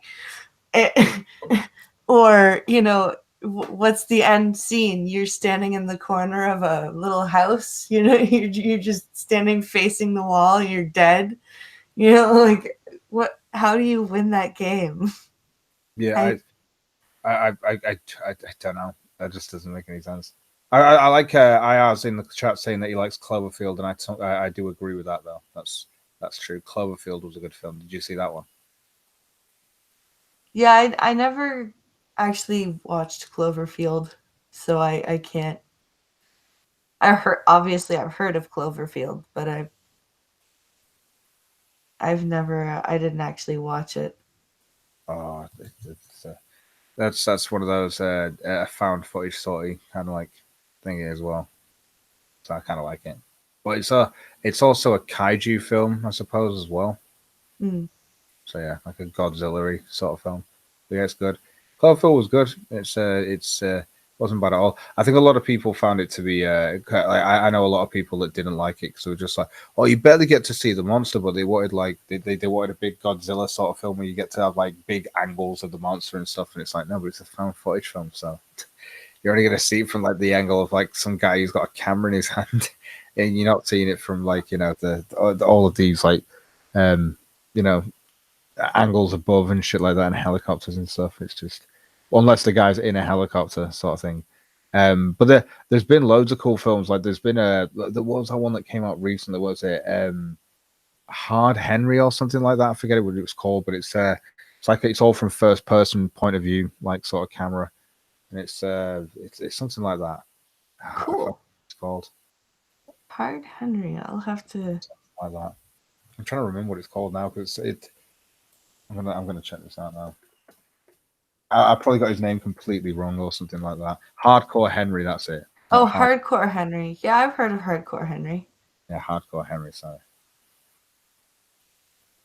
Hardcore Henry. That's the one. You would see. I don't think you need to see the monster in full to have a good horror movie. Whether it's found footage or not, I think having the monster, like never seeing the monster, is is pretty psychologically effective in a movie. Oh yeah. Like for in the Evil Dead movies, you never see that when the steady cam is the demon is chasing you through the woods. You never see what that thing looks like. It's just it's chasing you, right? And that's pretty terrifying. Even sorry. But it's not as like the happening. It was a thing as well that happened, and it was fucking awful. Like in it, again, and that was just like the wind and trees blowing. But again, that's also down to terrible acting, terrible scripts writing, and a lot of other fucking shit that went down with that. Like it's not that you can have a visual fucking like I think there's a film called Our Darkest Hour or The Darkest Hour or something like that, and we're basically being attacked by red lightning bolts or some weird shit like that. That's I don't know something. These invisible aliens that use red light, like it's basically the most basic fucking effects you can do in After Effects, right? And I was just sat here watching this film, going, they made this in about a day, right? I guarantee it. And it's just terrible writing and stuff like that as well. Fucking awful. Like a Shea LaBeouf lookalike. Like imagine Shea LaBeouf, a discounter Shea LaBeouf, right? Yeah. That's the protagonist. Fuck. Yeah. Yeah, Pink Hollow Bird Box doesn't count. Bird Box should have never been a movie. So I like to pretend that Bird Box doesn't count, and I stand by my monster statement. Remind me which one Bird Box is because there were two that came out. There's one Bird with Box. is that the one with Jennifer on it? Oh, no. No, that's the one with Sandra Bullock. I think it's Sandra Yeah. Bullock. She has blindfold and she's got the kids and stuff, and everyone has to be quiet and stuff like that. I know. Yeah. No, you can't look at the creature, otherwise it'll get you. There's another one that came out though which is apparently better than that, which is you can't hear anything or something like that. You're not allowed to hear, or something along those lines. Because I don't know, something like that.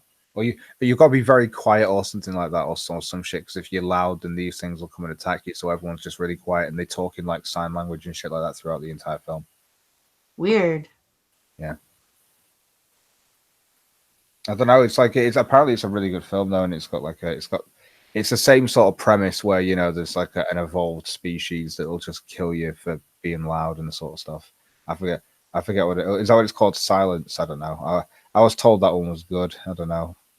I watched Bird Box and I was just kind of like, I don't know. It was all right, but I don't know. Maybe it's just because I've just got to that level of Netflix where I'm just like, I'm not even watching Jessica Jones. I'm so fucking bored of that shit. I'm not even going to try and watch the last series. There's no point. They're not going to bring another series out. They're not going to do any more of the fucking stuff. So I don't care. I honestly don't give a shit. What? I just don't care. I couldn't give two fucks. I've honestly just sort of crap. It's terrible. I'm just happy there's a new series of MasterChef, but when that's gone, oh, what next? Oh yeah, actually, you know what else is out? One Punch Man 2, series 2 is out, which I've only just realized as well, so I need to catch up with that. Is it A Quiet Place? What? Is the title of the movie you're talking about A Quiet Place? That's the one. Yeah, everyone in chat was saying A Quiet Place. Yeah, A Quiet Place. That's the one I'm talking about. Not Silence. A Quiet Place.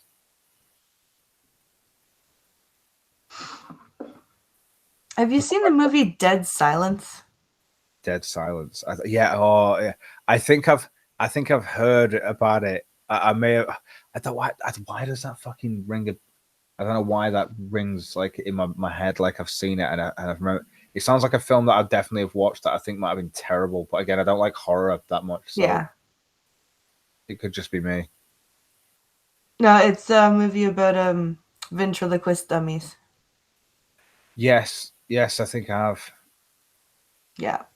That was a creepy movie. But that was from like 2006, and I think like anything really after that just tends to be just awful. I have not found a good. Actually, that's not true. There's one movie from 2016 horror movie that Pinkalo and I watched called The Secrets of Emily Blair, or The Secret Exorcism of Emily Blair, or something like that. And the guy who plays Chief O'Brien from Star Trek plays the priest in that movie. And it's actually really good for a modern horror movie. I don't know. Like the Exorcist stuff is okay sometimes. I don't mind it if it's. I don't know. I'm not the hugest fan of it, but it's. I think the only time, again, like I think the only time I've enjoyed it is when it's like a found footagey thing, which is like like Paranormal Activity. I'm not a fan of Paranormal Activity, even though I know people were huge fans again of the series again. But that was another one of those ones where it's like, oh, the third one was shit for the. Oh, but I like the seventh one, sort of. Do you know what I mean? That was. I only saw the first Paranormal Activity, and it was creepy, but it wasn't like terrifying. I found myself yelling at the male main character because he was just so stupid. Mm-hmm.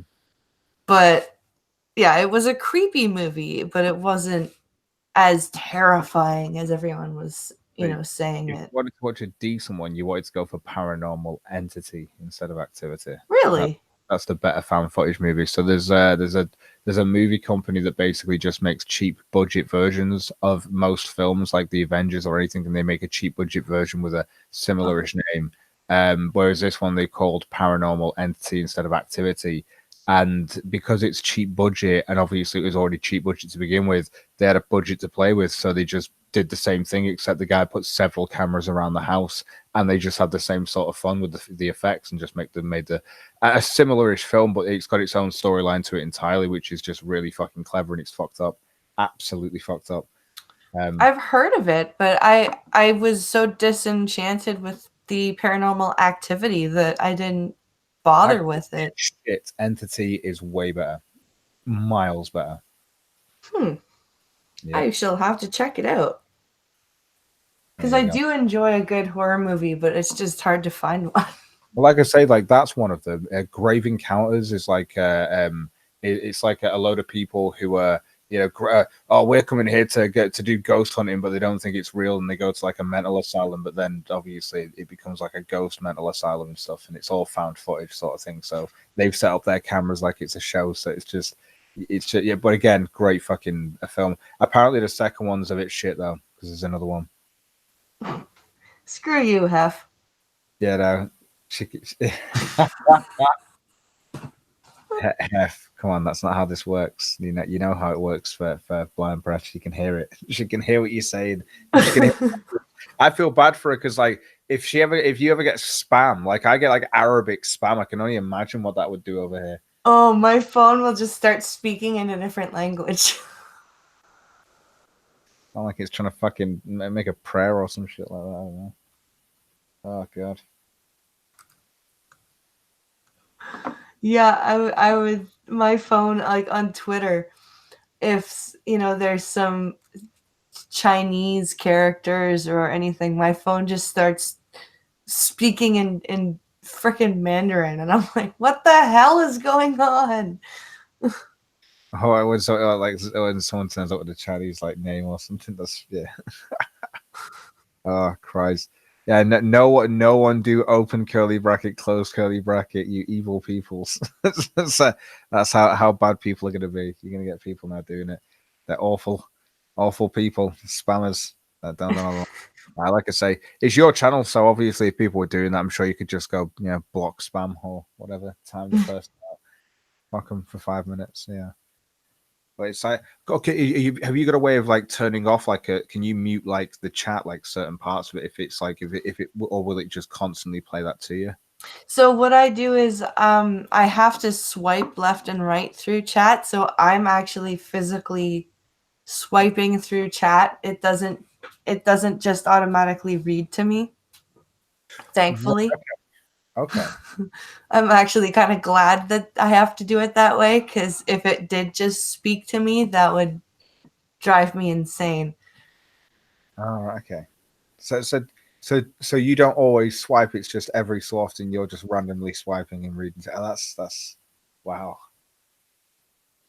So that's crazy. So you're not hearing everything the chat's saying. You just some things, just a few. Yeah, like I do my best to keep up with everything that's said, but I'm the one swiping. How do you know where to swipe though? Like, So I always locate at the very bottom of the screen is the chat box. yeah. So I just start swiping left from there, and um, right now, because my channel is still small, I can pretty much find where I left off, Okay. and just start swiping back right from there. That's very cool. Yeah.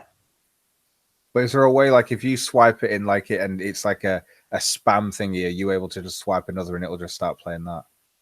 If I see someone spamming, I can have I can just double tap on the uh person, and I can put them. I can do the timeout or Ha ha ha ha. stuff You like have that. been timed out. Yes, I do know. I do have the ability to do that. But like I say, will you still have to deal with their final message of just like opening curly bracket, closing curly? I don't know, something stupid. Irate prostate just typed equals equals equals in chat because we were in a hangout together one night, and he typed a bunch of equal signs inside chat, and when someone types in hangout chat, it automatically reads it. Yeah. So my computer it just went irate prostate equals equals equals equals equals. I'm like, irate? What the hell? Why are you making my computer yell at me? And he's like, oh shit, I'm sorry, I forgot. Oh god. Oh, it was funny. But actually, thinking good guy cog guess smaller streams if I fucking wake up. Yeah, fucking terrible on Friday. But no, of course I don't give a shit about what size of channel is. Who gives a fuck? I don't really give a shit about that. I've never really given a shit about that. Little bullfrog. I don't actually run my own OBS yet. I'm Pinkalo and I are trying to figure out a way to set up the stream. The problem with OBS is it doesn't like my screen reader very much, so I can navigate and see the tabs that I would need to interact with, but I actually can't activate anything, which is rather frustrating. But as soon as the screen reader is turned off, OBS functions just fine. So Pancalo would basically have to set up all my layouts, and we would have to figure out a way for me to input my stream key every time. that I would change, like that I changed the titles or anything like that. So right now I just do a live hangout to do my stream. Did you always like? Like you don't have to always change your stream key every time though, or do you just have Really? Okay. Because it was really weird because the last time I went to do an OBS stream, I changed the title of my like it had been set up with a different title, and I went and changed it, and I went and hit the go live button, and it never went live for me. Okay, there are two different types of stream keys that you have on YouTube now. So it might be that you might have, because like there's YouTube events and then YouTube live. Yeah. And then there's obviously your Hangouts as well. There's three different types. Like if I could help you out with it if you want after the show to try and get your stuff sorted out with it, because I can sort it out so you won't actually have to change your stream key. You can also put it through your OBS as well if you've got OBS downloaded. And then yeah, like I say, you'll be able to have conversations with people in exactly the same way. You'll be able to have a pitch run instead of just the Hangouts like thingy that it just kind of sticks you with. Yeah. You can actually have like a background and stuff, whatever you want to choose. The stream key will always be the same. You'll also be able to simulcast to another platform if you want to, which is another thing you could do if you wanted to. But yeah, like I say, the stream key should just stay the same. But I'll show you how to do that afterwards. Cool. And I rate saying he can help too, so that's awesome. I rate Prostate's always here to help. Let's see. Wow, holy shit, we've only got 15 minutes left. Oh, damn. This is flown by. So you said you're not gonna do a show today, right? No, I'm probably just gonna relax and then watch the gym stream later. Got anything, or you're probably gonna cover what he covers to not what he covers, but what he said or whatever tonight, I'm guessing tomorrow, right? Kind of. Like I've spoken to Drummer myself about the stuff that he's dealing with, which obviously Jim's dealing with. Yeah. I know the guy and who he is as well, so I also know his channel, and I know some dumb videos on his channel that we can laugh at. So, like, there's a lot of fucking stuff that I can do with this. Like, there's so many avenues that I know I can take with it. I'm just gonna have a look and see. Like, I'm gonna see Jim's point of view and more details from him, because I've got quite a few details from Drummer already in my DMs. So there's that as well. Just about this bullshit that it's dealing with, but it's just funny. It's for elite hackers, motherfucker. It's just, I don't know. It just seems to be a group of people who think they're some elite hackers. I don't know. It just seems really fucking cringy. Is it like the Memphis 10? I can't explain. No, it's more like the it's not the Memphis 10. It's more like the what is it? Execute Order 66. That guy who's just like, we're gonna have to troll this guy. Troll these people because he said execute order 66. I can't remember his name. That retarded fucking guy who goes to the gym. I don't know. There's some weird shit on the internet, blind press. So trust me, I didn't say stream hotkeys, Pincalo. I said the stream key. Silly Pincalo. So yeah, that'll be an interesting. So what do we know what Jim is covering? I didn't know he was covering or doing a stream today until you. Oh, he's definitely going to be covered. So let's I'll find his friend Mr. Anti-Bully said that he'll be doing a stream tonight. He said there'll be a stream at 9 p.m. EST, but that's more unlikely because what's been said. So he says Drummer's been dealing with a group of geriatric LARPers. Like, this is what I mean.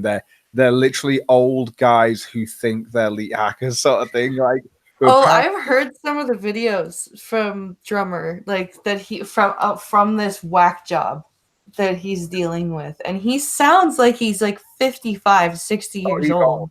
Really, it's funny as fuck. But yeah, who apparently think them doxing, swatting, and flagging people is the scariest shit to ever happen on the internet. I've been put on notice, and now I'm on their list and better watch myself. Lol, stream tonight at 9 p.m. EST. Oh, God. Oh, that's going to be great. Oh, God, I can't wait to watch it, because it's just one of those, like, I've already seen this guy. I've already been to his channel. I've already watched his videos, and it's just this old LARPy guy who's like, I'm sure there are some dumb people on the internet that have they've linked that you. I don't know why people like make new accounts under like nicknames they've had and they've linked their photo to before. Just make some fresh. Start fresh. Best advice that you'll ever get from Gordon Ramsay when it comes to a shitty fucking kitchen is start fresh. Yep. Okay, it's always the best thing to do. Start fresh, right? Make a new email, make a new everything, and just have your own stuff on that side of it. Best way to do it. Okay. And this is the thing is that you have this issue like these guys. I'm guessing have doxed people, and they've also swatted and flagged, and they think it's the best trolls in the world because they're the scariest shit, and it's the scariest stuff to happen on the internet ever. There you go. Wow. People are just amazing sometimes. Yeah.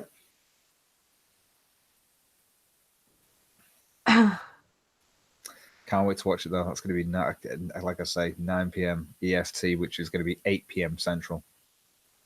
Sweet. Can't wait. That's going to be great.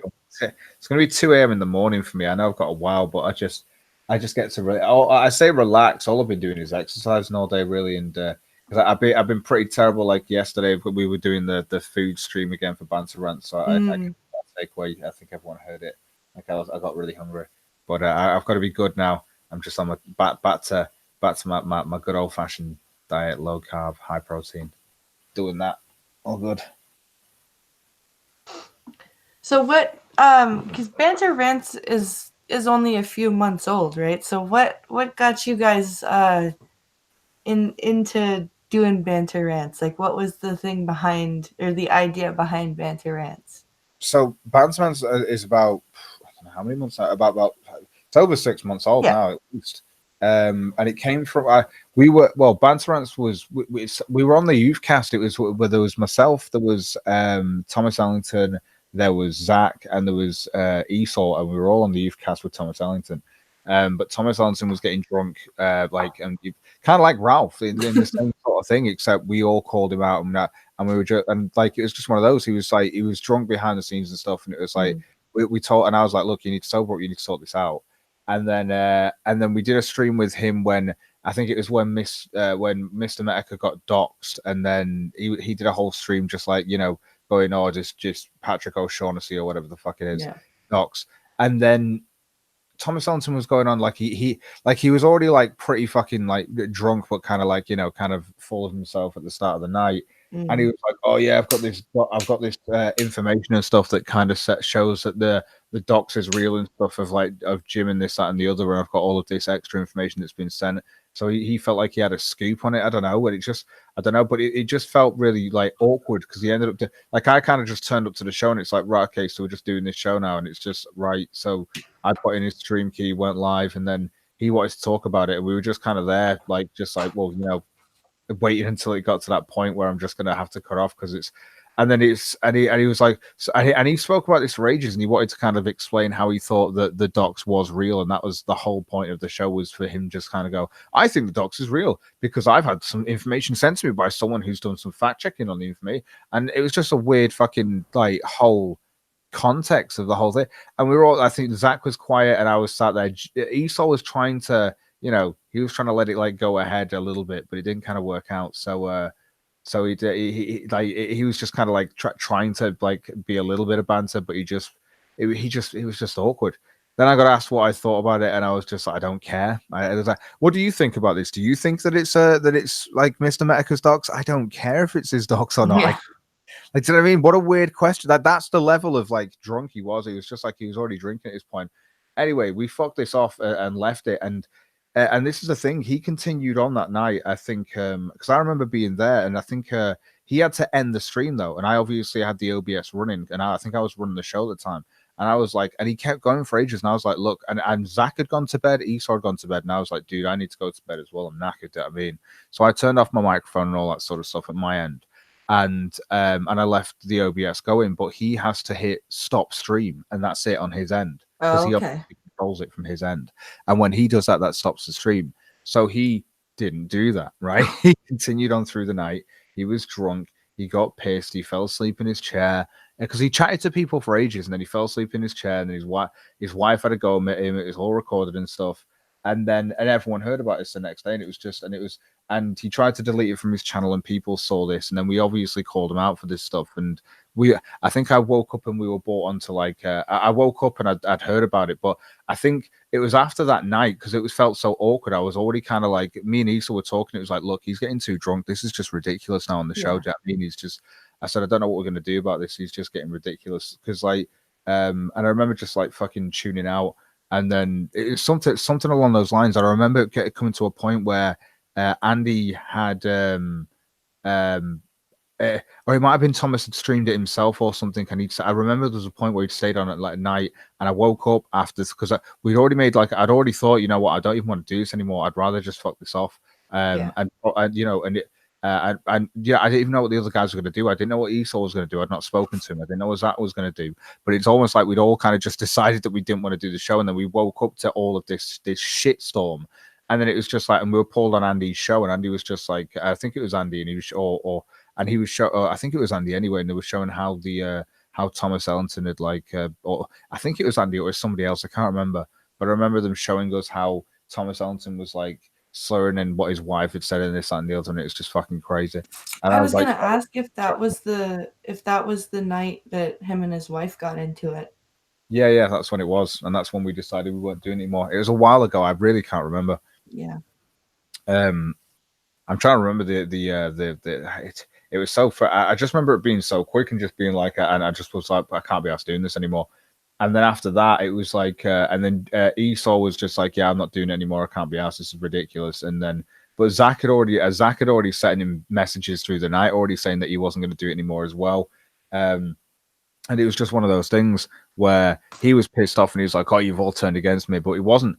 But simultaneously, I also turned around and I was like, I did enjoy working with Zach and with Esau because obviously we got along on the show. Yeah. And I was like, we kept the same dates and the same time and stuff. And we just made banter rants and stuff, which is, you know, it's as simple as that. It's just there. Little fun fact about Banter Rants. Banter Rants is a name that I've had for a while. In fact, I was going to do a show with Irate Bear initially about years before this. Guys know this as well. And I was going to call the show Banter Rants, which is the reason why the logo is just the same. I said, is this cool? The logo fine? They said, yeah, that'll do.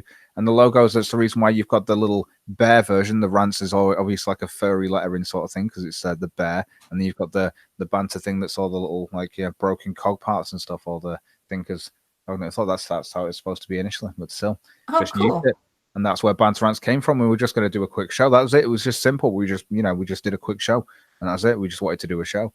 That's where it came from. And then Gene obviously got incorporated into it later on because he wanted to. Because Zach was just like, yeah, Gene's a good guy and he does his own streams, and I saw how Gene was and how he manages his own stream, and he's good. So I wanted Gene on the show as well. And he plays his part behind the scenes as well when it comes to like, you know, proof watching half of the shit that he sort of puts up there and stuff. And Zach, because they're the ones who get the content, and then I run the stream, and then everything gets split 25 each. So yeah. Nice. It sounds like a lot of fun. Oh, it's awesome. It's like it really is a lot of fun. Like I say, the thing is just it's one of those. I think with Esau and stuff like that and Zach, it was always fun doing that on the show. It was just Thomas, he was always just drunk, and you know, he didn't really it's either he didn't have anything to say because he wasn't drunk, or he'd be drunk so he could speak, and that was it. That was his problem. And it was just, and it just got to that point where he's just doing these long ass streams, and we were just like, dude, we can't keep doing these fucking long ass streams. Like and this is the problem, is we only wanted to do up to like 3 hours. And on Banter Rants, sometimes we've pushed it a little bit, sometimes if they can, but it's usually been like an actual group decision. It's not something that we usually like. We like to stick to the 3 hour streams max. Yeah. And Thomas would just like go, oh, you guys go to bed. I'll just sit here on my own and just do this one man show. And it's just like, okay. Yeah. It's like, that's not how this works, dude. I know, it's crazy. It really isn't, but it's, I don't know, it's just Thomas. So he has changed. He's changed now. He's sorted his stuff out, but that's how he was back then. So, you know. Yeah. Okay. Well, at least he was able to freaking change. Yeah, and again, if he goes back to doing streaming, I think I've seen him doing a couple of things recently. Then good on him. Like if he can do it and he can maintain it, then I have no issue with that at all. I won't be like working on streams to them. I might guest on a stream or something, maybe something like that. Yeah, I'm sure Zach or even Esau might do the same, but it won't be something that's like a a continued thing like Banter Rants is right now. But it was one of those things like he had the thing is like he had the co-host, he had the time schedule and stuff like that. He just fucked it up by being drunk. And the thing is, like, I was on his show, like, and I was happy to be on his show. I did it for like fucking 3 months or something, running or 2 months. I can't even remember, just hosting the fucking show. I remember I think it was like 2 months or something like that. I was hosting the show for, and it was just like you just saw this constant like guy getting just drunker, being on streams for longer, taking time and shit like that, just on for hours. Denny Crane says, "BP, time's up. End the stream before I take another one of your senses." There you go. Well, I hope you guys enjoyed the stream today. Welcome to all the new subs, and thank you for subscribing. Thanks to Cog for coming out and hanging out with me for 2 hours. I had a lot of fun. With some great conversation. Happy to be here. I will be sure to catch you when you go live next. Probably, I'm guessing tomorrow. Yeah, definitely. And be sure to come by this channel tomorrow at 12 p.m. Eastern for another coffee stream. I hope everyone has a really good day. Like Cog said, don't forget to catch Jim's stream tonight. And we will see everyone tomorrow. Thanks for watching, everybody. Bye-bye.